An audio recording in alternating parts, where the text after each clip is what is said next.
Hello, everybody. Hey. Hello. We're noticeably missing our Empress. May she live forever today, but she will be back soon. But thankfully, my other third of the show is back. Thank you. How was your? Did you murder any parents? No, I did not, but it could still happen. Jury's out on a few of them. Hey, Gnome. Yay, Noman Garden. What up? And with no preamble whatsoever, I would like to bring in our guest because I enjoy his content. It's only one half of the amazing team that's over at this place, but let's see who it is. Look, here comes an awesome guest. Hey there! Never getting rid of that. That will never get old. What up? 50% of Fantasy of Ages. Jim, how's it going? It's going well. I'm pumped to be here. Sorry that you all are stuck with the old guy instead of the young guy today, but hey, I'm here to represent. No, that's nothing to be sorry about. It's we're all older than we like to admit. Though, indeed, but it's better than the alternative. Yeah, that is absolutely fair. That is absolutely fair. I love seeing like the generational love of fantasy and especially Wheel of Time, obviously. Beth Doman, who's another great friend of the show, was doing a first time watch with her daughter, which was cool, and her mom joined for a couple, so they had 3 generations on screen. Sweet. But what was it like for you getting started on the show and you like your show and then the show coming out with your son and yourself? How did that all come about? Well, we're one of the many shows that came about during the pandemic because we're all sitting around at a house going, what do we do now? My son and I, we both enjoy fantasy fiction. We both enjoy the Wheel of Time. He was actually the one that pointed out to me first that it was coming to television. I was like, what? He also got me onto podcasts and such on fantasy and the Wheel of Time. Thanks to him, I found Talk Around Riyadh and enjoyed that show very much. But it came to me then, hey, we could do something about this. We could create our own content about the Wheel of Time. And so that's how we started it off. Just let's talk about the books and work our way through them. Now, when I first found the Wheel of Time books, it was early 90s. There was only a few of them out. I read what was there and then had to wait for each book like many others have done. And I did not know anybody else who knew or enjoyed these books. Nobody. Yeah. So we jokingly say, I got together with my wife and created somebody that I could talk to about the books. And I raised Zach as a fantasy fan from day one. Read the Harry Potter books to him. I've got pictures. He's just a little wee lad in my lap, and we're reading these big honking books and worked all the way through. And, everything else, Lord of the Rings, the sci-fi too, Star Trek, Star Wars, all of it. But then eventually, I got him to read The Wheel of Time. It took 3 times. The first 2 were false starts. He tried. Nah, wasn't his thing yet. But when he finally got through, he was in college and just plowed through them. And then we got to enjoy the TV show as well. So now we are working through the books on Fantasy for the Ages. We're on Lord of Chaos now, book 6. We go deep dive conversations about everything we're seeing on there, but we talk about it spoiler light. So if someone's a first-time reader, they can enjoy it. We don't ruin anything beyond what we're covering, but we give hints. We say, this is important. Don't forget this thing. And wink, wink, nod, nod. So people who have read it, they enjoy it too. I used to give people, like when I would try to recruit people into the cult, I would give them like a little bit of like a precursor of the Age of Legends a little for like when they read the I would ask if they wanted it for when they read the prologue. And I only had one negative reaction to someone being like, oh, like they didn't like it. Like they didn't like that that's what it was. like it was post-apocalyptic or whatever, but then everyone else was like, that was so much more helpful than jumping in not knowing like the Oh, prologue sure, and stuff. sure. Well, Zach and I managed to wear down my wife, his mother. She's not a fantasy fan, doesn't like this stuff. But because the show was coming out, she knew we were going to watch it, and that's all we would talk about. She's like, okay, I'll try these books, but I don't like fantasy. Yeah, sucked her right in, and she's a whole Wheel of Time fan now too. That's So not we watch surprising. the shows together. It's great. So so Noman Garden, that's sad. I feel bad for you. The like, I want to say my two high school best friends, that's how I was introduced to it. They're older. My best friend's older brother introduced me to the Wheel of Time RPG book, which I have sitting on my desk because I'm referencing it for a project that I'm working on. He was like, I want to play this game. I need you guys to read this book. So like, I think, I don't know, it was like 98, 99 maybe when we started. And that was like, he forced us to read. Like, I remember having a tough time too on the first book, like having like a false start, but he was persuasive in making us read. That was the same year I started, Tom. It was 1999. There was this ice storm here, and I was locked in a house, and I read through the books that I'd brought, and the only thing on my friend's shelf was like fantasy novels, and at the time I hated fantasy too. And he was like, well, you got to pick something, and he handed me Wheel of Time, and I was through the first, at least the first two, I think maybe the first three by the time we came out of dug our way out of the ice, and I got to go home, and that changed everything for me. I suddenly started reading all the fantasy things. So he was like my first little foray into fantasy. That's cool. Yeah, I think Wheel of Time was like my first real book. Like, I read The Hobbit in school, and tried to read Lord of the Rings when I was like really young, and like, no. I'm still not a huge fan of the books, to tell you the truth. To be honest, I know some people want to revoke my nerd card for that, but I prefer the movies. I do. I prefer the movies. The movies are awesome, though. It's true. They much easier to rewatch the movie than to reread the books. Oh, okay. Yeah. All right. That's cool. Yeah. I mean, like for high fantasy, absolutely. Yeah. Yeah. I was already a major fantasy fan before I found Wheel of Time, and I'd just wander through bookstores, looking at the fantasy and science fiction section. What else is there? And I just stumbled across the cover one day going, I haven't read this guy. This might be good. Let's try this. What's going on over here? Then, yeah, it was like, more, give me more. And yeah, there were only 4 out when I found that first one. Wow. And then I was, there was no internet. So then you're just going back and looking at the store every time. Is there another Robert Jordan book? Is there another Robert Jordan book? Yeah. There was, oh, that's pretty cool. Sparkles brand. The whatchamacall, I'm always jealous of the new people that start reading, because like I hate the whole gatekeeping thing, so there's none of that. I'm just jealous that they don't have to wait. Like, the whole thing is out, they can just go get it. Yeah, it's oh god, I'm always just jealous of that. Were you guys rereaders? Like, did you go back and reread before the next one came out? Every time. Every single time. Me too. Which is why the first time I think I had to wait.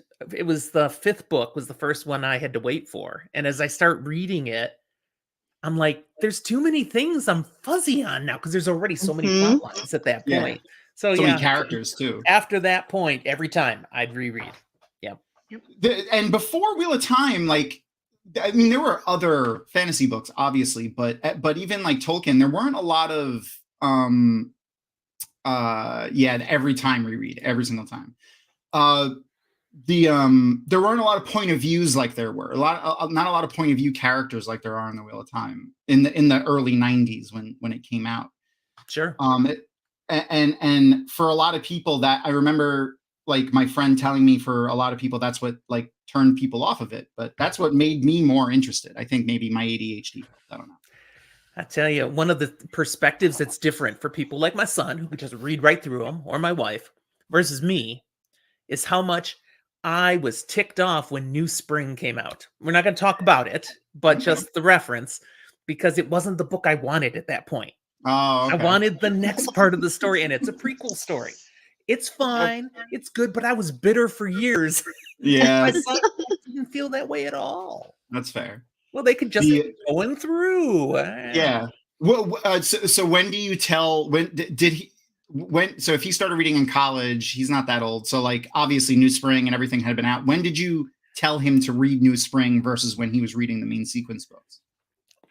I'm a purist. I said read it in the publication order. Okay. And that's what he did. Yeah. And my I always wife tell did the people to same read thing. it after book 5 for obvious reasons, but which we'll talk about maybe later. Especially going to any conventions that are based around this book series or any book series, you'll find a lot of us there, a lot of us neurodivergent folks there. That's what I always tell people, like when they talk about like, oh, I've never been to a con before, like how is Jordan Con going to be? I'm like, yes, there's a lot of people in the sense of like a large gathering, you know, it's not and WoT Con is similar too. It's a little bit smaller than Jordan Con, but it's not like Dragon Con where there's 80,000 people. It's, you know, 1,000 people at Jordan Con, 900 people, WoT Con probably like 200 or 300, and that's only getting bigger every year. But like everyone there, like I would say a good 80% of the people there are introverted, neurodivergent people. So like you're in good company. Everyone will understand if you say something like, I need to go get away from people for an hour and go up to my room or something. No one's going to judge you for that.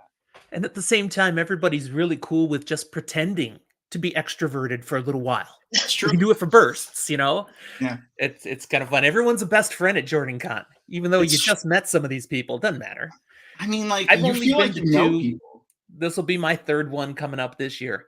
But even the first one, it was so much fun to meet people that were, you know, virtual friends.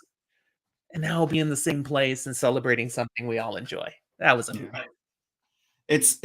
It's nice to get together with people that you know, like you know before you get there, you're going to have more in common than you don't with the people before you even say hello to them and find out anything about them, which is great. And I got to meet this guy for the first time there. That area out behind the Jordan Con Hotel is really nice. There's like a whole, I don't know if you got to go back there at all, Jim, but it is really, really nice. Oh yeah, absolutely. Very nice. The inside the lobby also used to look like that. Like they had live plants and like a river, like fake river running through the lobby, but it took up a lot of room, and the stairs that kind of went down into the to the restaurant area were actual slate, not like regular stairs, and they used to get wet from like humidity in the air, and I would say at least twice a year people would fall down them from Jordan Con. Yeah. Water slide. Yeah. The only year someone got hurt, it wasn't a Jordan Con person, so we were very happy. Not happy that someone got hurt, but happy we weren't responsible. That it wasn't. Yeah. Yeah. All right, so we're going to get started on the show in a couple minutes. So just in case you haven't watched the episodes with us before, we stream in multiple places. Right now we're streaming on YouTube, Facebook, and Twitch. And on Twitch, we can do watch parties for Amazon Prime Video. So that is where the show is, and we will be hosting a watch party over there. If you don't want to follow on Twitch, you could just press play at the same time, and I will give a shout out to like where we are in the show, like a timestamp, so that we could tell you.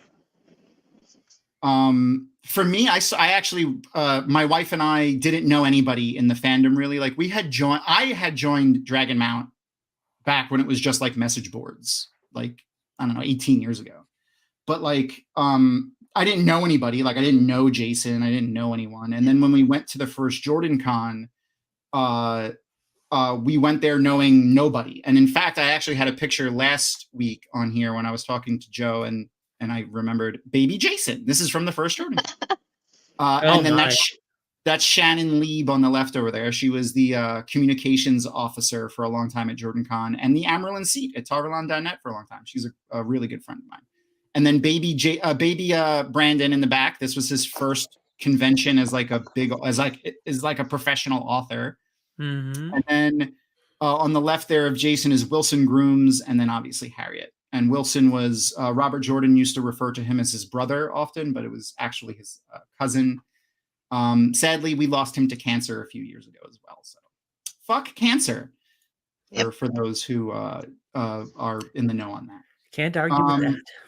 Yeah, but it was a lot of fun, and just like you said, at like the very first one, Knowing Nobody, they just immediately kind of scooped us up, and we became just part of the family, and that's how this all started. You know, Jason and the new CEO of Dragonmount, Kathy, coming to me and Ebony and our other talent, Kitty, just being like, hey, I want to do this YouTube thing, and like, oh, do you want to, you know, work at JordanCon and come be a guest at WoTCon, and all that kind of stuff started from just meeting people at JordanCon and, you know, making friends.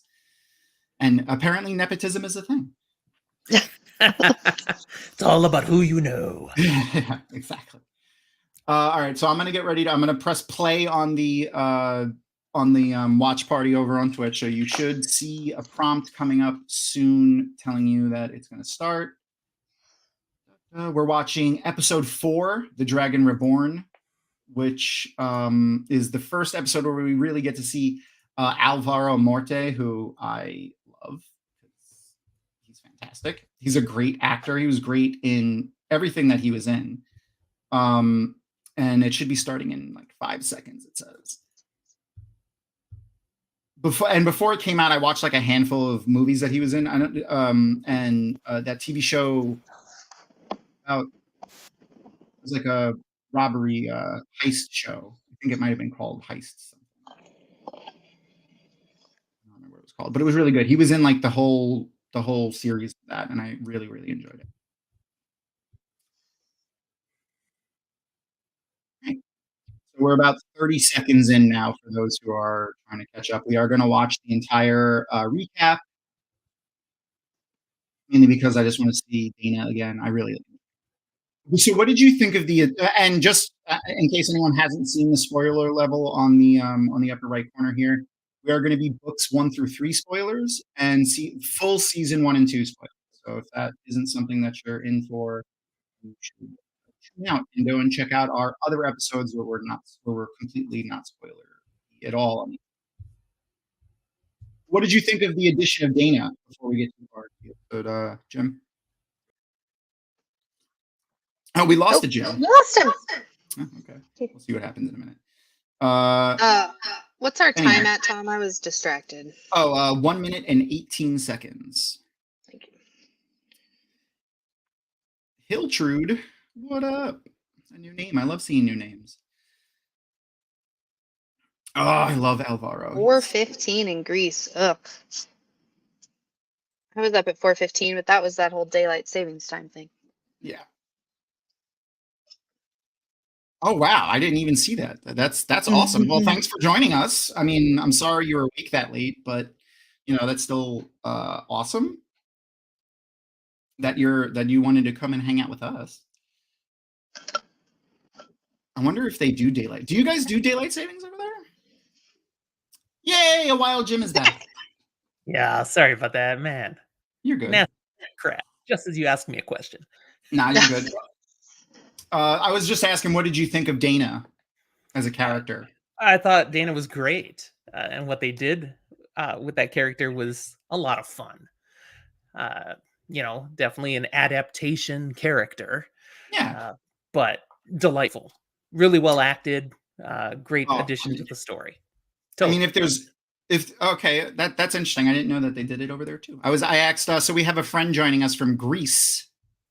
4 o'clock in the morning over in Greece, but I wasn't aware that they did daylight savings over there.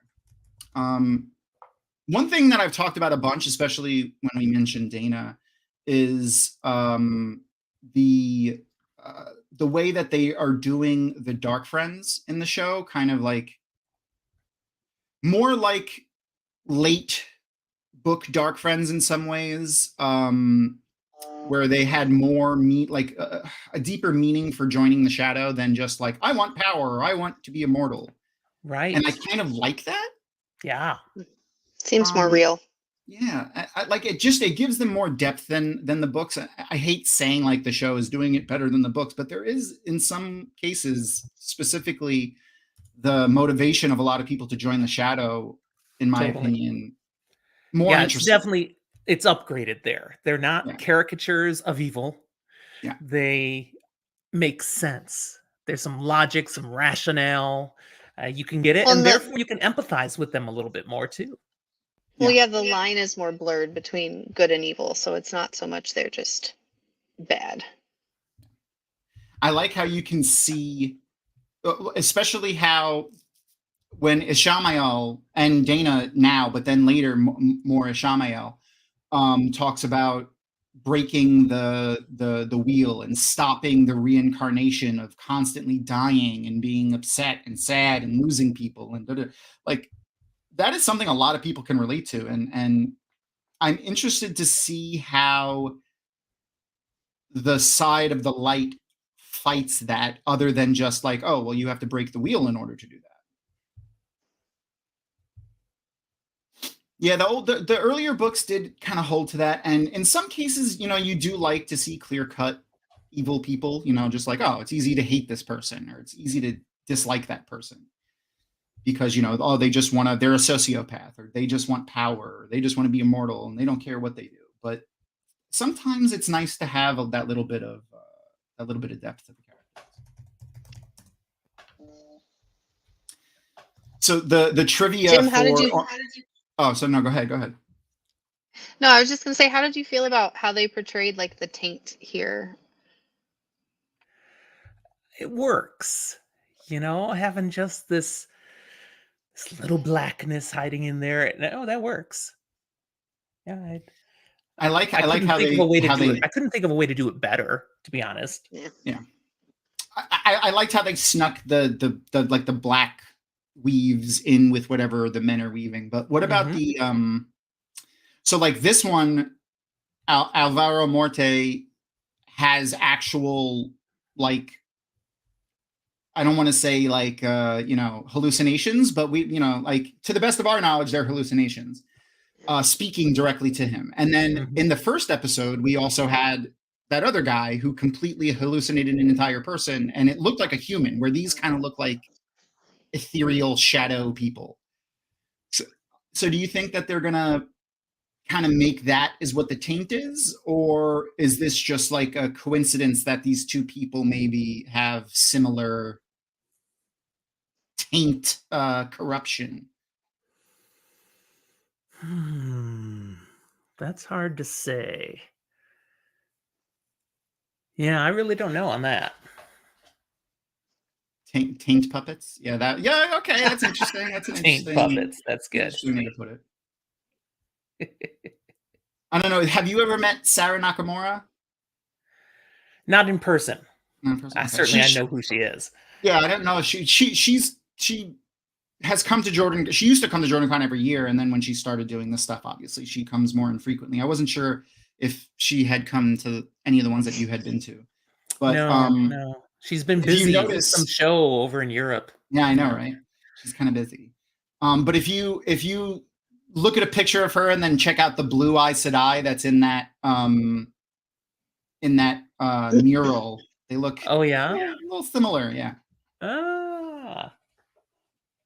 That's what it seems like that they're edging towards, because Alvaro Morte talks about how he was the dragon in his past lives and how they're helping him. So it seems like he thinks that, at least. Or at least that's what he's telling Moiraine later. This is where the Twatcast guys would talk about people standing on the sides of cliffs, because that does happen often. Yeah. Here, so this is a slight spoiler for New Spring, but this character of Karene was a character that we only got in New Spring, and the way they spoke about her in New Spring was that she was very powerful. She was like second only to the most powerful Aes Sedai at the time, and they kind of like, she's never on screen and they don't do much with her. And then you never see her again, without getting too spoilery for that book, sticking with books 1 through 3.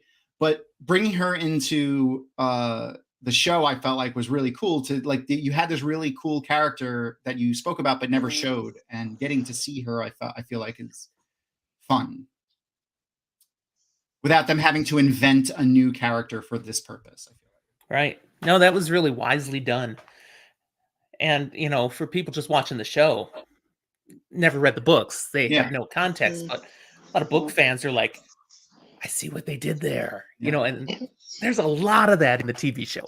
Oh, that's a really good point, Noman Garden, especially for, like you just said, Jim, people that have not read the books, having all of the men kind of see themselves as the Dragon Reborn, or at least maybe even hear Lews Therin, really does cast a lot of doubt on Rand even. So like that's an interesting point. I didn't think about it like that. Noman Garden's always in here with the interesting points. Every week.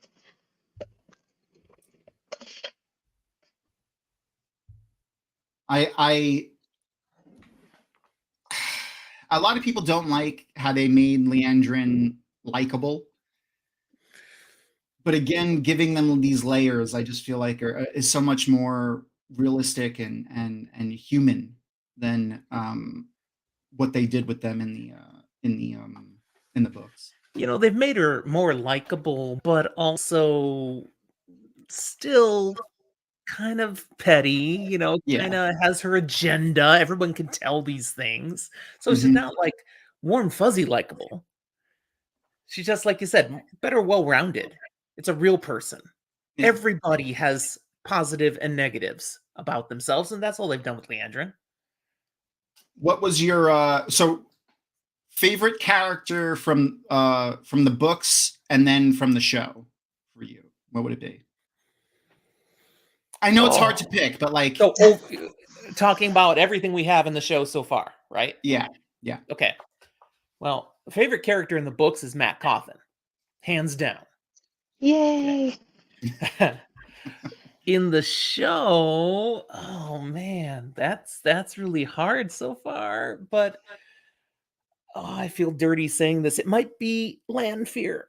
Ooh, I mean, that's a good choice. That's a good choice. I almost hate them that they made me like her so much. She's such a good character. She's such a good character. Her the last episode of season 2, like everything, just all of her costumes, just so good. And again, going back to what we said earlier, more well-rounded. Yeah. There's more to appreciate about Lanfear now than there ever was in the books. Absolutely. Oh, this is great. I have to get a picture. I have to get one of her pictures. Training. I just want to see her again. And I removed all of my pictures from the final stuff before I did it, but there's a good one of her. Natasha O'Keefe was just fantastic. So yeah. good. When she was first cast, there was uproar in some facets of the community. That's not the most beautiful woman in the world. Blah, blah, blah. Garbage, garbage, garbage. She embodied this role so well. First as Selene, she captures you a little bit with just this captivating, and the relationship between Rand and Selene, way better on the TV show than what you read in the book. Yeah. It never made quite sense in the books, other than, maybe teenage awkwardness is all that you got through the books here. Yeah. It's so genuine in the show. And then when it transfers over to her being Lanfear, it's still got some genuineness to it that's captivating. Yep. Yeah, way better. No, I was one of those people. I didn't think just based on the look alone that she was it, but oh my God, is she it? Like so good. I don't think it could have been cast any better. And those boots. Every outfit she wears is amazing. Really. Love when she walks in Kyrian. Fireball for you. Fireball for you. Fireball for you. Just so amazing. Good. And the effortlessness of her spinning weaves and stuff was really cool. Mm-hmm. I like what they're doing in this scene. By the way, we are at 13 minutes and 16 seconds. How they're adding that layer to the Aes Sedai where it's like each like not only are there groups of Aes Sedai, so like what we've had in this entire camp scene is the representation of there being different groups of Aes Sedai in the colors, and then how they all have their own agenda, the different Ajas. And then she was placed as the head of this group. So now she's like the leader of the group, including the different Ajas, and she has her own agenda. And then they're all kind of trying to figure out what Moiraine is up to, what Lan is up to. They're all being like little, spies amongst each other. And we get the brilliant Tuatha. Oh The God, Tinkers. I really love what they did with them too. I They wish, really did a nice job. like, I love Maria Doyle Kennedy. Yeah, right. Mhm. I love her. Like, she's a fantastic actor. And I wish she was a different character so we get to see her more. Yeah. That's fair. Though, if they do, the words she'll have with Perrin, though, that are coming up, yeah. It's just, so good. But we're not there yet. Okay. That's true. I Who will did she say, compulse to get her clothing? Anyone she wants, probably. She probably just went to the best dressmaker in the city and was just like, do it. And then in the World of Dreams, obviously, she gets to do it. She gets to pull it from her own brain. I feel like Aram is another great example of characters that are just a little bit better in the show than they ever were in the books. Though, again, stolen directly out of from Twatcast, I will say I see the resemblance. Encino Aram for the win. But no, yeah, I do. I love the show adaptation of Aram. He's less dude bro-y than the book version of him.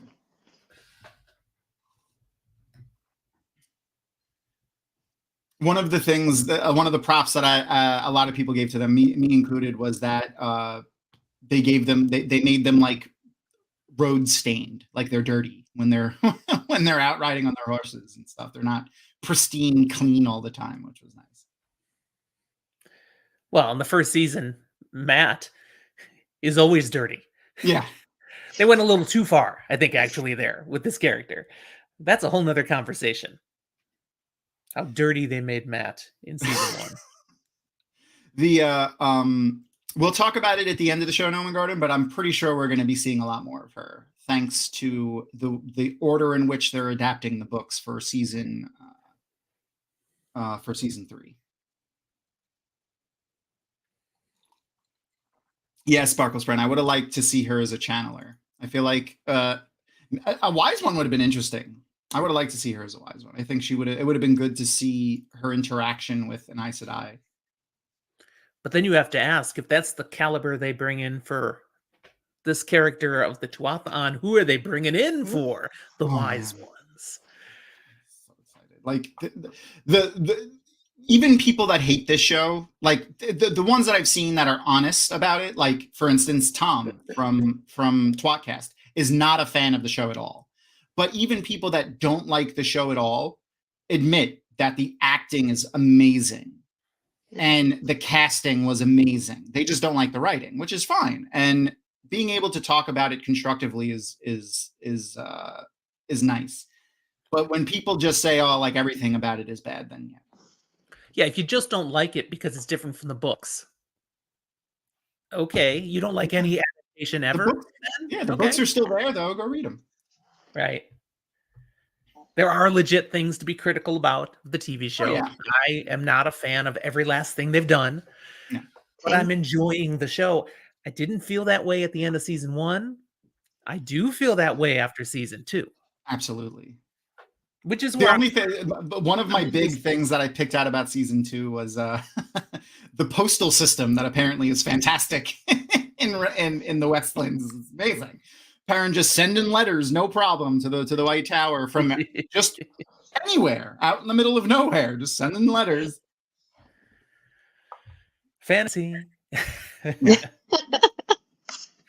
But one of the things that I'm, really hoping for is that season 2, more people check it out, because ratings come out. Season 2 didn't get as many views as season 1 did. And that's unfortunate. Season 2 is much better than season 1. But some people like, this is trash. I'm not going to bother anymore. I'm hoping some of them will still sniff around and check it out, because I think then season 3's viewership will go back up. Season 2 delivers. Yep. We've talked about it before. I think it redeems a lot of things that were wrong. And yeah, this episode is one of the good ones from season 1, though. There's a lot to like. Yeah. I'm hoping that, like, what I believe that to what we can attribute that to is the lack of advertising that they were able to do for season 2. Like no one could advertise at all for the entirety of it. None of the writers, none of the actors. There was no interviews. Like it was really just us, and I say us as in the entire Wheel of Time community, not just the content creator. We were the only people that were able to talk about it at all. So I'm hoping that they are done with the strike by season 3, because we know that they've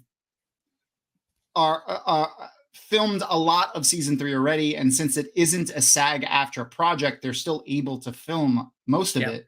I understand they finished now. They've wrapped filming. Well, that was so the picture that you're talking about. I think I actually have it here too. This one, they wrapped filming in Prague, I believe, or wherever they were. So there may still be some reshoots, some extra with this casting crew. Yeah. So they still have some more stuff to film, but they haven't. But they're nearing the end of filming, so that's good. Okay. I'm just hoping that the strike is completely over by the time it's like marketing starts, so that they can start marketing it again. This is a good scene. A powerful scene between two powerful women, but it's over now. I got a box that I was very mad about that was actually Wheel of Time, and it sat out in the rain the entire day while I was out at work, so I had to throw it away. I couldn't even save it like a delivered package. I was so mad, and I never got another one. Oh, I got one of those too. Yeah, they're doing a lot in South Africa, which make for the reasons that we are pretty sure that they're doing for how they're jumping around the series. Mm-hmm. I love Alexander Willem too as Tom. Mm-hmm. I want more. Yeah. I want more of him. Yeah. Well, now that Netflix, I think it was Netflix, canceled 1899. I kept calling it 1812. 1899. I'm sure he doesn't have much else to do at the moment, unless 1812 is a big year, though. There's something significant that happened during that year. Yeah. That's that trivia question for you. What year did the War of 1812 end in?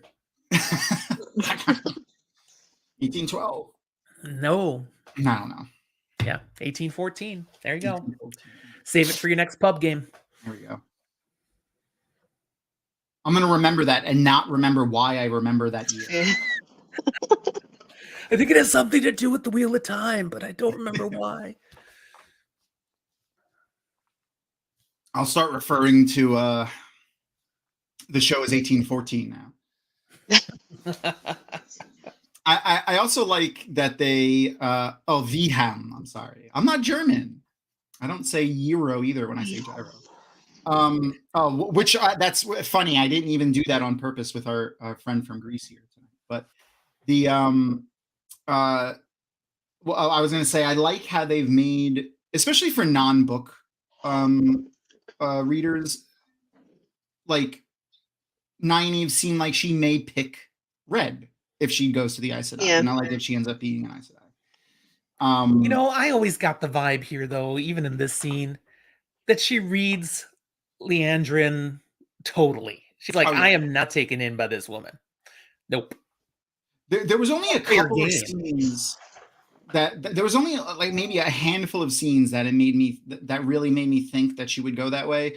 But there was the one scene in season 2 where Leandrin talks about having to burn out the taint in the sense of killing men who can channel as a cure for them. And she's like, that's not how you cure diseases. Like, soon as she said that, like, you know, the healer in Nynaeve was like, no, there's a cure for it, and I'm gonna find it. Like, that was I feel like that was the moment that Nynaeve decided she was gonna try to fix that. We had props on the screen just for a moment ago for wigs, man. The wigs in this show. Wow. Yeah, incredible. So good. So good. Here we got displayed again. Yeah. Just about everybody's wearing a wig here. Davina Lamont, or Lament. Lament? Yeah, Lament. She's the woman that does the makeup, prosthetics, and wigs for the show. Amazing work.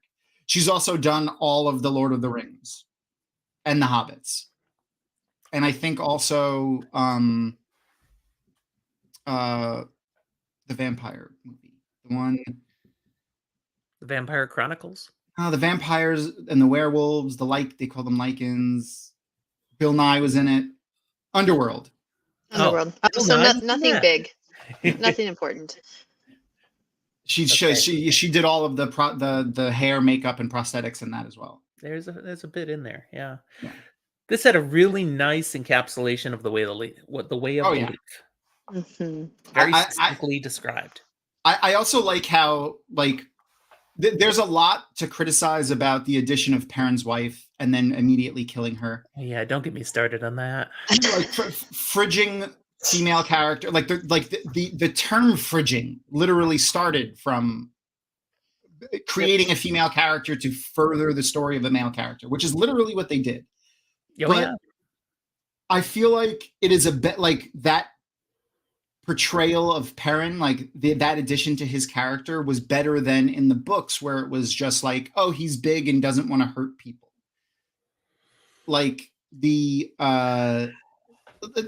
aversion to violence here is more well-rounded and gives it feels more realistic. I don't know. As a large person, I always had that in my mind, but his complete aversion to violence in the books versus this didn't feel genuine. It felt forced, and this feels more genuine. Yeah, I'm going to agree to disagree on that one. I just can't help. There were other ways I think they could have accomplished that. There's a number of decisions they make in season 1 that I didn't agree with, but there's things that make it make sense later.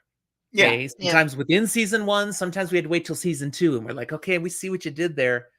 But that decision, I still don't see the payoff enough yet.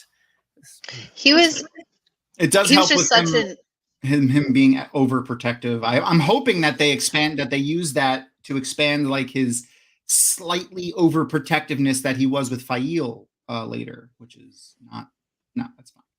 So I feel like he was one of the more internal characters in the book too, though. He was in his head. True. I mean, they all were, but he was in his head so much more. I have a hard time coming up with a way that they could have.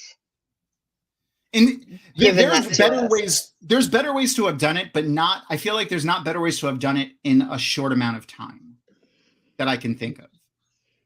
In the amount of time that they use that, a couple of seconds on screen.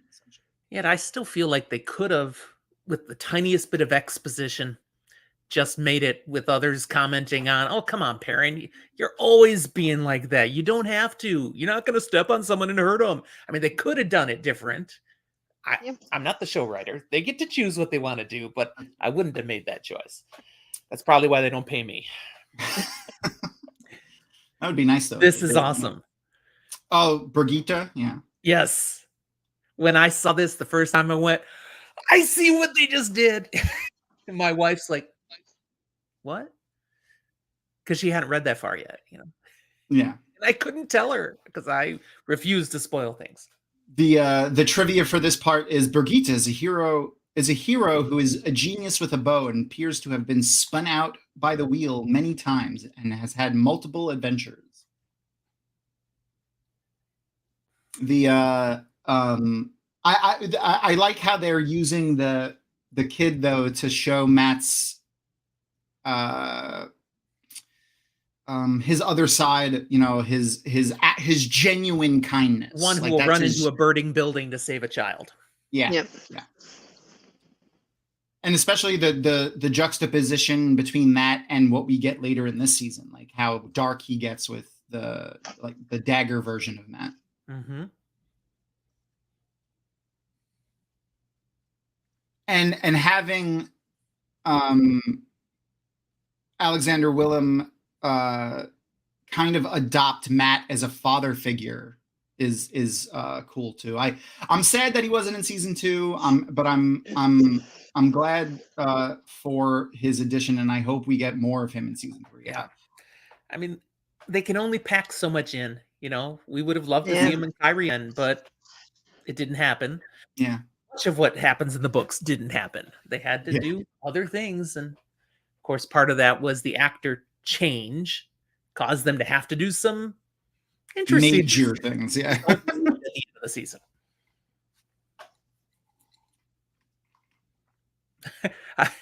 I know we're not. It's a future episode, but I laughed when finally the writers must have just said, "Okay, let's just club him over the head and he'll wake up at home." Somebody pitched that at one point, and they all said, "Sure, let's do that," because they couldn't come up with anything better. There was an interesting. So, one of our viewers pointed out that maybe the person that hit him was a gray man because he was so no one noticed him. Matt didn't notice him. He snuck up on him so easily, and I like that. It would have been nice if they introduced gray men before that, if that ends up being true, but the fact that they haven't mentioned them at all, like other Shadow Spawn at all, has been one of the points for me. Like, I wish that they would talk about other Shadow. That's a dollars thing. We got to condense. We can only create so many. We don't want to put too much out there. Even if they just mention them, though, and then hopefully if the budget gets increased, we could see them later. Gray men would be an easy one to pull off. It's not like it's a car. Okay, I get why they cut them, but gray men, just another guy. Yeah. No worms, no gray man, and no Drakkar yet, but just a dude that's not really noticeable. That should be easy to do.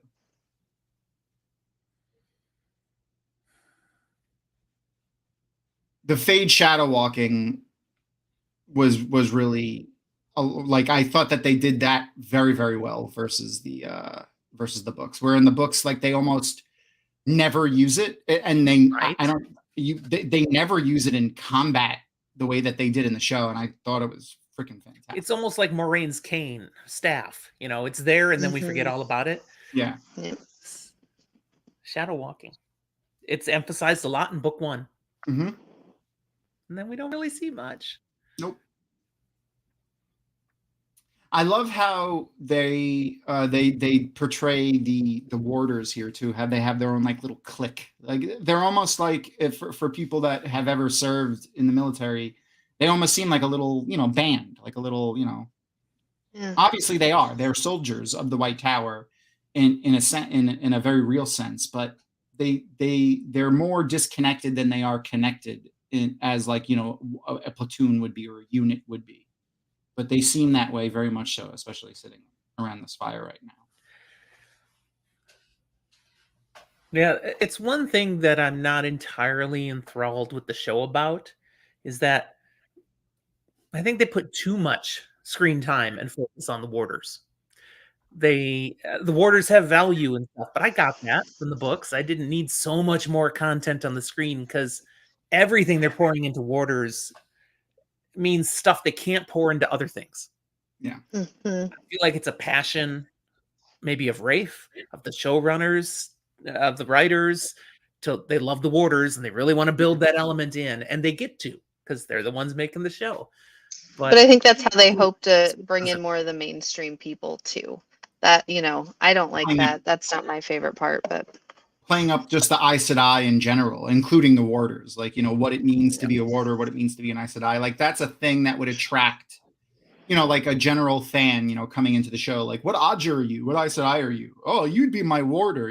That's the type of thing that gets built, that, that people kind of latch onto in fandoms, especially for not non-book readers. Sure. But shout out to the actors who are playing warders. They're all spectacular. So I'm guessing episode 5 was not one of your favorite episodes. It was my least favorite. A Well, lot of people. excepting for 8. Yeah. Season 1, episode 8. I have some real issues with, but that's, there's more excuses for that one. Yeah, I give them a lot of fan leeway with season 1. I'm hoping episode 5 was just due to the fact that they had to do so much re-editing because of Matt leaving or Barney leaving, that they needed to do an episode, like they needed a filler episode. So they were like, all right, let's film an entire episode about Steppen. When you invited me to come do one of these, and I just said yes, and then I went and looked, okay, what episode are we doing? And when it was 4, I was like, oh my goodness, thank goodness, because if it was 5, this would have been grueling. But for some people, 5 is their freaking favorite one from season 1. I enjoyed 5. We all I bring enjoyed different things to these. Yeah, I enjoyed it. I liked the little bit of backstory that we got. I liked the seeing another side of Lan. That whole scene with the funeral was cool. It falls into the same reason I have issues with New Spring. It doesn't advance the story though much. Yeah, it's delving on this thing that probably will have payoffs later, and we certainly understand the Warder Aes Sedai bond far better because of that episode. Yeah, but still, move on. Yeah. It definitely felt like a filler episode, even though I liked it. It felt like a filler episode. There's some powerful acting in it. Yeah. Oh yeah. Daniel Henney and Rosamund Pike in that episode were absolutely. I mean, everyone was great, but the two of them, especially in that scene, were fantastic. Even Rosamund Pike, Lan's chest at the end. I know, right? That Daniel Henney's chest, man, because he's all in. He's. Oh yeah. There's no pulling the punches there. We dance. Let us dance. There's a tinker that you see in this scene.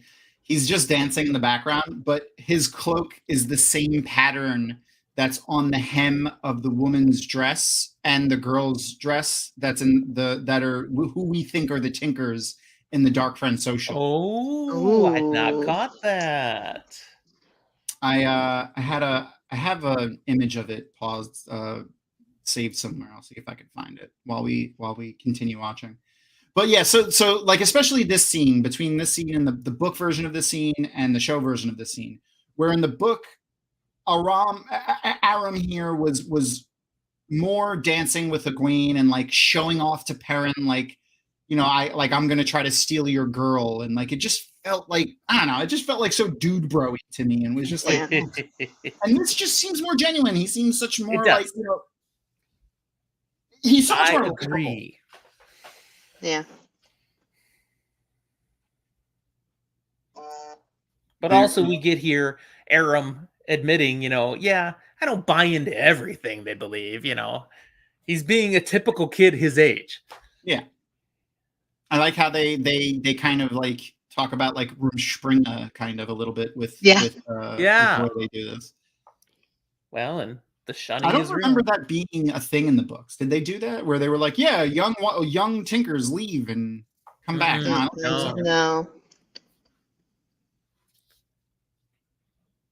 And in a sense, that makes no sense when you apply what we know from the books. Yeah.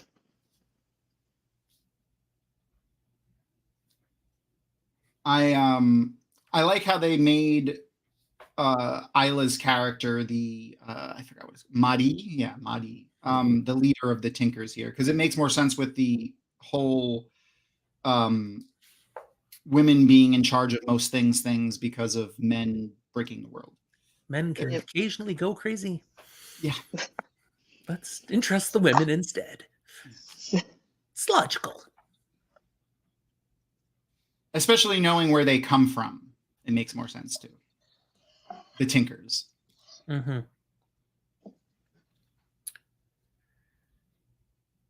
They also leaned, like, we always thought that they were based on the Romani people, but like now, like you could see it like evident in every aspect here. Totally. Even how other people judge them and don't trust them. It's all right in the same vein.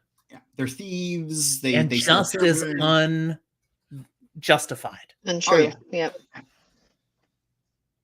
Yep. I like to picture if anyone has seen the movie Snatch with Brad Pitt and a lot of people actually are in that movie. He's what they call a pikey, which is kind of like a Romani, but he's Irish, and his accent is insane. But I like to picture them as the Tinkers as well, except he's very violent in that movie. They definitely don't follow the way of the leaf. No, not if they're violent. If you haven't seen it, I would definitely watch it. It's fantastic. Okay. This is a great scene. Like this whole deep. Oh, this is one of the reasons I love her so much. Yep. And very succinctly demonstrates the depth of the commitment to the way of the leaf. Mm-hmm. Yeah. And I like the argument of like, what's the best revenge against death but life?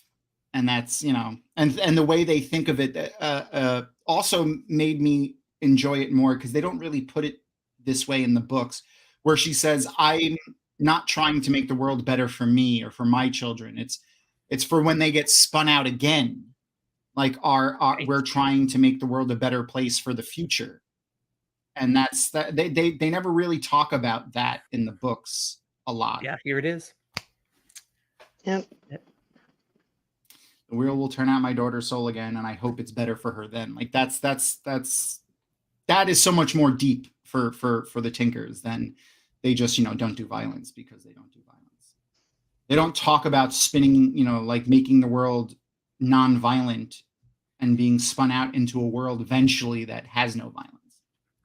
The characters don't talk about that at all, really, being spun out again. Like very little. Yeah, it stands out in that she's talking about it. This is more than just about me and us now. We're thinking about the future and how it could be better. And that's not what most characters at all ever think about. Of course, real life application. That's not what people talk about. They're all about themselves right now. This is a bigger and better thing to think of. Yep. And it directly opposes the view of like Ishamael and Dana and the other Dark Friends, where it's like, we want to break the wheel. We want to stop having people spun out because of violence. So it's like, they want the same thing, but one of them want people to live and just, stop being violent. And the other people just like, oh, no, we can't do that. No one's going to stop. So we got to break Burn it all. Burn it all down. Which they do really nice in season 2, episode 8. At Ishamael's final moment, you can see it on his face. It's like, yeah, he's like, at last. Another thing that I was a little like, what did Rand do? How did he kill him? Why is he dead? Like, why didn't he see anything? There was a lot of stuff. I had a lot of questions, but we'll see what happens in next season. Yeah. Well, yeah, I'm not a fan of them either. Why is Loyal still alive? We can go to that one. Oh God, yeah. The whole thing with the dagger was a little. It was just a flesh wound. Yeah. Yep. How about no one's concerned with the black tendrils of evil growing on things that he stabs? Right? Yeah. No one says anything. And why is the dagger a lightsaber? Why can it melt through doors? There's a lot of questions. I do like. I like the boys' relationships on screen. The Rand, Matt, and Perrin. Yeah. They're like Matt. We talked about it last week too. Matt essentially tells Perrin he loves him when he gives him the dagger. He says, your wife made this for me to protect someone that I love. So here you go, Perrin, to protect yourself with. And like their non-toxic relationship with each other is just, it's nice to see. Have male relationships that aren't toxic in any way. Except Matt is actually toxic because he has an evil dagger right now. Yeah. That's beside the point. Yeah. This was a freaky scene, man. Oh yeah. This was like jump scare. This was the I thought they did a great job like with the horror elements in season 1 and especially in season 2. But like legit and then being scared. Yeah. Man. I was like legit, like I would be scared if I saw a Myrtle like this. Like I like Blair Witch Project scene right here, man. You know. Oh yeah. Definitely, though, another one of the reasons that this is one of the best episodes So good. Yeah. of season 1. And we are at 43 minutes, by the way. 43 minutes and 41 seconds. The that Badass, was rough. man. That was rough. That broke Matt. Seeing the girl. Yeah. That's what that really broke Matt. Yep. And then as That's they fair. That would break me flee too. the town and on the path. Come on, show it. No, Brigitte, no. Oh. Yeah. Hard moment. Yeah, that was rough. But that was a scary scene. Like that was a great scene to really show the horror aspects of the Wheel of Time. Like, which I thought they kind of got away from in the later books. And why I wasn't as scared. Oh yeah. Sorry. She's all about Lan. Mm-hmm. That was very fast. Lan fell in love with her when she snuck up on him in the end of the last episode.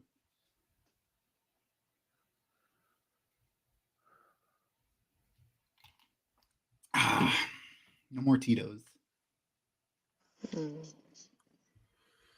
You ran out? I ran out. My drink is broken. I'm almost there. I'm trying to nurse the last little bit. I made a Sazerac. Do you know what a Sazerac is? No. It's the official drink of New Orleans, Louisiana. It's mostly rye whiskey, unless you have cognac, and I don't keep cognac most of the time. I've definitely had it then, because I've been to New Orleans a lot, but I was very drunk while I was there. You have more than one of these, you'll be right along the way. Yeah. I drank several hand grenades when I was there. Oh, yes, I am familiar. Well, just the fact that they'll give you frozen daiquiris in jugs this big with a straw at every corner. Yeah, it's a great town. For those not in the know, a hand grenade is essentially 100% alcohol. It's like moonshine, but they mix it with this patented stuff, and it makes it taste like, the best description I can give of it is ecto cooler, like that old school high C Ghostbusters drink that was green from back in the day. That's what it tastes like. And you can get it every other block of Bourbon Street. Yep. It makes Bourbon Street make a lot more sense, actually. Oh yeah. When you drink one of those. Oh yeah. It immediately after two of those, you don't smell it anymore. No. I like this little addition of his meditation or prayer or whatever you want to call it, his ritual that he's doing to, like, we get a tiny tidbit of his history through this. Yeah. And Daniel Henney spoke about how he took aspects of his Korean heritage and used it like in the praying and the meditation that he does with Lan. And I like that. Mm-hmm. But, there are elements that we should have from book 1 that they don't show later in the season, but they are able to sneak in here. Yeah. Which is cool. Also, this whole thing with Nynaeve and her parents and stuff, I like that as well. Mm-hmm. It adds the idea of her parents and how they died, and then the old wisdom, her teacher who wanted to be an Aes Sedai and they turned her away, whether they turned her away for the reasons that she thought they did or not. It adds more depth to the character of Nynaeve, and I love show Nynaeve, and I like late book Nynaeve, but I wasn't a big fan of Nynaeve in the early books. Agreed. Agreed. Same. And but here so far through 2 seasons, she's one of my favorite characters. Oh yeah. I mean, Zoe, it's no small part in thanks to Zoe and her acting. But the Nynaeve always felt like and I hate saying this, but like she felt like a petulant child, like the entire time. And there's a lot of times where she withholds information because it would make her look bad, but to the detriment of others. Like where if she would have given the information that she had at the time, trying not to be spoilery, it would have helped people, not just herself. She does it to her own detriment often. That's true of every Aes Sedai as well, but that's communication, right? Yeah, communicate. Like if the characters of the Wheel of Time knew how to communicate better, the books, there would only be like 5 books. 5 or 6 books, yeah. Yeah. If they had cell phones, even less. If they had a mail service like they do in the show. That's how they're condensing it down, right? You know? But the even the tugging of Nynaeve's braid, like that was one of my favorite scenes in the entirety of season 1, is that first scene that we get with the women's circle bringing Egwene to braid her hair and adding that little bit of flavor to the braiding of the hair that they did was like, you know, anytime you feel, you know, whatever, and you touch this braid, think of all of the women that are braiding your hair and you are not all alone. the women that braided their hair and yeah, he did say that when he originally wrote the series, he was gonna have it as 3 books. And then it was gonna be 7. 7. Yeah. 7. And then when he got to book 6, he was like, I don't know how many books it's gonna be. It's gonna keep going. Yeah, Tom Doherty was like, no problem. If you keep selling them like this, I don't care. That's right. Just keep writing checks. Please just keep writing. This is a great display of power here. Like it could have visually it could have looked better, but but the effect of stopping all of those arrows like that was pretty cool. This is one of the reasons season 2 stands out over season 1, because they were able to put more money into this special effects for channeling. It's a huge difference in season 2. Yeah, and they immediately showed that too. They were like, "Check out what we did!" Like within 5 minutes of that first episode. Yep. But showing the power, showing how the Battle Aja can go and do their thing. Oh yeah. But like also there's hundreds of them and less than 20 of them. Yeah. So and they're able to easily hold them off. Like that's a big deal. Like in warfare of this, I don't want to say era, but like level of technology, that's a big deal. There's no ability to blow things up. Unless you channel. Yeah. You know. Yeah. Ranged combat was bows and arrows and spears. Yep. Unless you can, you know, hurl fireballs and explode people. Looks like mortar blasts right now. Yeah, and Lan is definitely guarding Nynaeve here, especially because Maureen isn't there. Alana is definitely one of my favorite characters in the show so far, too. Just the things they've done with her, and we're seeing it on full display in this scene. It's just awesome. She's got to be having a blast performing in this show. She like every behind the scenes thing that we've seen with her so far really says that. her and Taylor Napier, who plays Maxim, have a lot of fun. All right. In some of the interviews that we've done with them, they talk about how Taylor always actually does have snacks for her because she's always snacking, which is something that she brought into the character as well, which is funny. Somebody asked earlier, favorite part of this episode. This is it for me right here. This little showdown. Okay, this little part's awesome. What it ends with, I hate it. Yeah. The AoE heal? Yeah, nuclear Nynaeve, I call it. Yeah. It's a little confusing from the way they set up how men and women channel, even in the show. Like, not even in the books, like in the show. Like, why did he see that? Did she do something visually that he saw, or did he see her channel? Like, I had a lot of questions about it. But favorite scene in this episode, I think it's Matt and the Fade scene. Sparkle Spran. I also like, I think they did a good job with, for a non-book reader, because I tried to, when I watched this, I tried to have that in mind. Questioning, and I did actually get to speak with a couple of people. I mean, like there's been plenty of people that have, fans and people who have watched our show and other shows who haven't read the books and had only seen the show. But a good friend of mine I spoke with a lot when the show was coming out and listening to his theories on who the dragon is. Specifically, the way that they kind of didn't let people know immediately who the dragon was they give you a lot of red herrings leading you this way or that way. Yeah. And this is one of the big ones. Yep. Even Moiraine is questioning it. Where in the books, it's like, the book literally opens up with Rand's point of view. And then the whole first half of the book is point of views from Rand. So. Nomen Garden, I agree.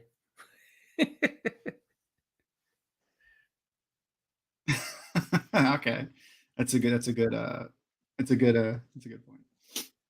The Ninook, that's perfect. So you see how she protected the other two, sacrificing herself.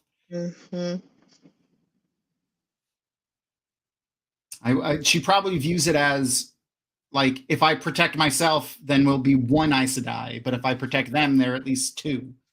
Yep.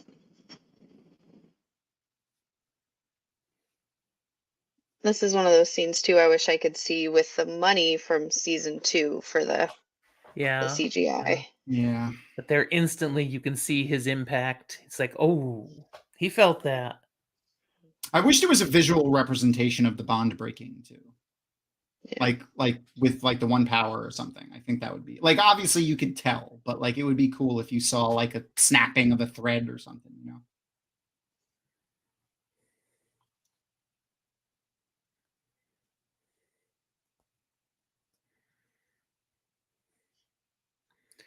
Okay, don't mess with this guy now. He has a death wish. Yep. He's also gone nuclear. He's melting down. Is that yeah, I think that's Oh, that's nice. Going nuclear, melting down. Oh yes. I'll be here all week. Blow it all. That's a great moment. Priyanka Bose. And she just keeps getting better in the role. Oh, yeah. I like how they show the shield as well. Like the shield looks like a net being placed over the person. I think that's cool.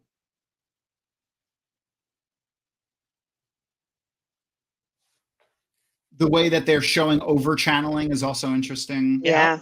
Which will come back, of course, later in the season. So there they hinted at it. And dude, don't do it. Yeah. Don't do it. Ah, he did it. I do that all the time. Anytime I rewatch anything or reread something or replay a game, I always think, nah, this time it's going to be different. That's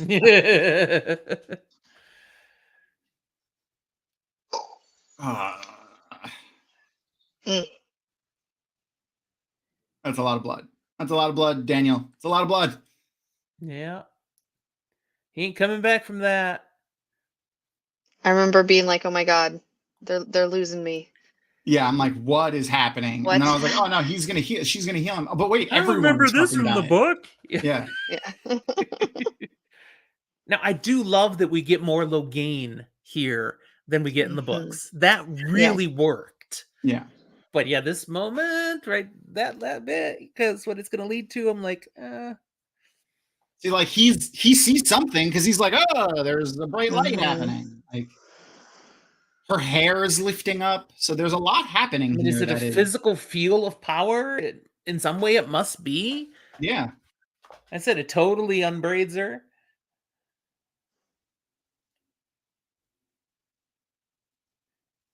I have a lot of questions. As soon as that ended, I was just, I'm so ticked at the show now. That's literally what I said to my wife.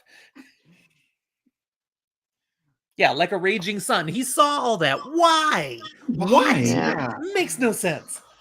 I don't know. The linking is cool though. I like that too. Mm-hmm. I really liked getting to see linking again in season 2 with colors and the weaves and everything. That was great. Yeah.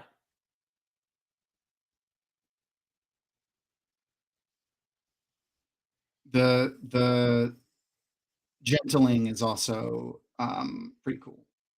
Mm-hmm. And against the rules, but Yeah. hey, Yeah. it's Leandrin. Yeah, She makes her Leandrin own rules. She is one for breaking the rules. When they cast Alvaro Morte as Logain, I'm like, oh well, Logain's definitely getting an increased role for sure. Yeah. The interpretive dance linking.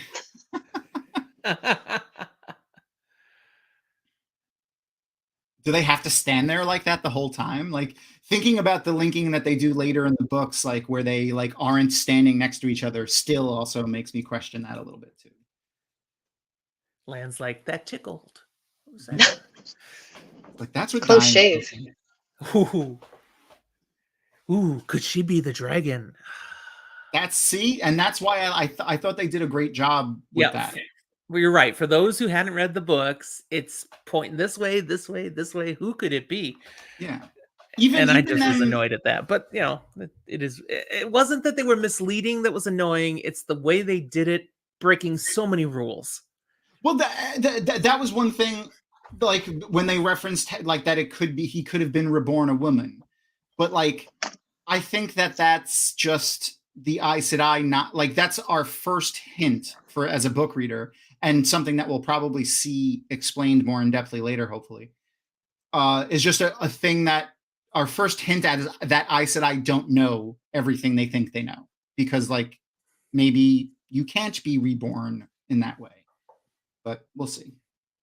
We'll see. So that was the episode. So I'm giving you guys a warning now, but we're gonna switch over to full book spoilers now so that we can talk full book spoilers. There it is. Yeah. So getting back to something that we were talking about earlier was where they're filming. So they're still filming in South Africa, which is where everyone pretty much thinks the Isle Waste is going to be. Sure. Yeah. They filmed, for instance, they filmed most of the stuff in the desert areas where it would look like Falm. That was South Africa. That was near Madagascar. So, yeah. So since they said they're going to be drawing a lot from book 4 for season 3, that makes sense. What do you think about Jim? And I don't know if like maybe your son, if you know what your son's thoughts are on it too, of them jumping like that into book 4. No, it makes a lot of sense. There's a lot of book 3 that is almost filler, and the essential little pieces you learn from book 3, they slipped into season 2. For example, the Indiana Jones moment of when Rand faces off against Turok, and they all drop as he just throws, power at them, and they all bow their heads. I mean, that's straight out of book 3. Yep. Except there was no gray man hiding in the midst, unless there was, and we didn't see him. Okay. But, those little things are in there. Oh, the Karakarn. The little elements we need from book 3 are mostly there already. Now they have to figure out what they're doing. Now, of course, they've already figured out, but we want to know, okay, the little elements that they didn't put in, are they going to slip them into, and I think they are, into season 3? Do we get Calendar? Do they decide we don't need it? We don't need the Stone of Tyr, but we kind of need Calendar unless they're majorly rewriting what happens later in the books, especially the last battle. Yeah. I mean, Calendar, like, in and of itself, was not really used a lot, except for, like, a couple of points and then a lot at the end. But, like, they could easily put it somewhere else, like you said. I figured they could put it in Ruidian. Yeah. And it just shows up there. Yeah, that's one possibility, and a very easy one to do since there's so much stuff there. Also, the Red Door, Terangrial. Aelfin and Eelfin. I'm like, I want to see them do I it want to, yeah. once. We don't need it twice. Okay, Yeah. let's do it once. Let's One just do it in Ruidian. That's a condensed thing. Yeah, so there are ways to give us the stuff that's most essential from book 3 that we didn't slip into season 2, into season 3, out in the waste. It can happen. So I'm content. I think this one makes sense. Yeah. They could even put the two redstone doorway, into Ruidian. They could both be there. They could. Yeah. How about the Ashandarai? We don't really have the real one yet. That's not it, is it? I don't Come think on. so. I don't think That's so. that's like foreshadowing of what's to come. Yeah, I think so. It was awesome, but come on, that kind of duct tape's not going to last for the whole season, whole series. Come on. And also, do you think the Aes Sedai are going to let Matt carry that around? Or Pat and Fane's going to let Matt carry that around? I don't know. He ran the other way as soon as he saw Matt did that. No, that's true. Yeah, I'm hoping that when they come out of the waste, that they come into Tyr instead of coming back into Kyrian. So Interesting. They could do that. Yeah, and then and then they just do the whole Tyr thing. And then we have our first, and this might be something they're just cutting all together, but we have our first bubble of evil in the Dragon Reborn already, isn't it? Yep. Right there near the end, in Tyr. The Rams and the axe and the people coming out of the cards. Right. So maybe they'll leave that out. I hope they do the bubbles of evil, because those are such a simple. They're not going to be simple, because to make weird crap happen, I'm sure it's bugs coming out of a person. There's all kinds of things, but they're a crucial element of the world breaking down. Yeah. And also being able to do whatever you want with those, because they break everything. They break all the rules. They break everything. So like being able to do whatever you want with those as a writer and as a showrunner, I feel like you don't want to get rid of that. You know what I mean? Like you want that for the show, especially. And full spoiler, go way out. Please give us Hinterstap. Yeah, we have to have that town. We have to, for what it does. They could easily cut it, but I want it. I wanted to. I loved it. I loved Hintersnap. I know a lot of people hated it. I loved it. I thought it was hilarious. Loved it. I loved everything about it. I loved the addition of it at the end of the series. Yes, it was great. It was great. Oh, that's an interesting point. Maybe one of the doorways being in Fallen at the start of the season, and then the second one being in Meridian. So like a way to close the season out. That would be interesting. It could. See, look, Noman Garden isn't right about everything. He's giving me very get off my lawn tonight. No. Oh. I see what you did there, Crystal. I see what you did. Get off my lawn, Gnome. Get off my lawn. Whatchamacall, shit, it slipped away. But yeah, But all the travel chapters from the Dragon Reborn, we don't need those. No. They can go away. No. Easy exposition with, Rand, weird shit happening. Even if Rand runs away, like we don't need to see any of it.